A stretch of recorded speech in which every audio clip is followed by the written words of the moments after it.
October 4th, 2022, diary entry number 3. Today I want to talk about being nice and doing nice things. Um, in where I live right now in Austria, Vienna, we have a very good tram and like bus public transportation, right? And every time you go in there, you wait for a bit and then the door closes and you start driving off, or the bus driver starts driving off. And sometimes you see the bus approaching and you run there and you try to like make it in time, right? But sometimes the bus drivers like stop and wait for you, and sometimes they just go. Sometimes they don't see you, and sometimes they don't care about you.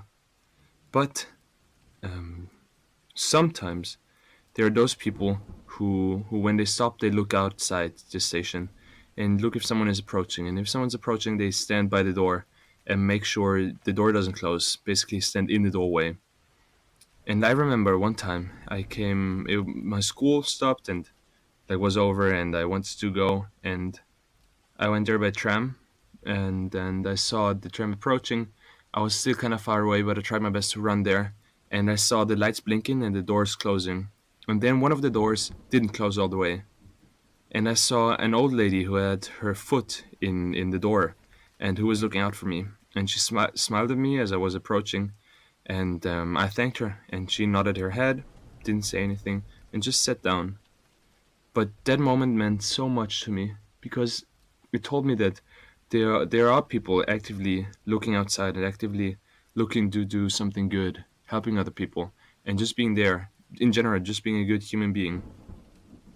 And this moment inspired me to always try to look outside when I enter a bus and to see if someone is approaching and someone is in need of someone holding up the door. And this changed my whole perspective. And I mean, it must have been, she was an old lady. It must have been annoying for her to stand there and not sit down to wait for me. But this annoyance wasn't bigger or wasn't more important than her doing a good deed. And often we get annoyed for doing something good, for giving an effort. Effort is always hard, or giving an effort is always hard. And that's why we don't always give an or want to give an effort.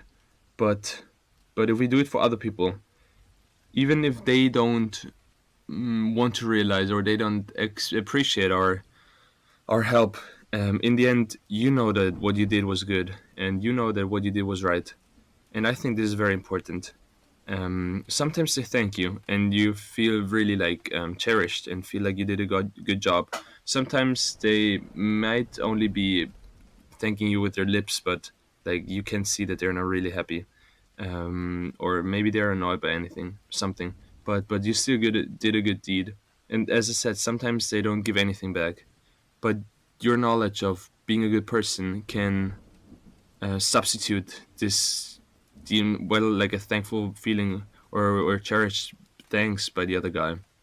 And so I will always try to at least do a good deed once a day, and also to adding to that, I will always try, if I'm in a bus, to look out for other people and stand in the door and help them to get in and help them not get well shut out, I guess, or get the door closed on their face. I guess there are still a lot of other people in the world that are really out there to do something good, and I think there's a certain hope in that, and um, a certain a certain joy in the future. And hopefully this doesn't die out. Hopefully more people in our generation or in the world right now start to take up this feeling of doing good things and doing good deeds, and start to implement it in their own life and become a better person. And I will always try to become a better person. I'm most of the time I'm not, but I think if you just do your best every day, then that's already enough.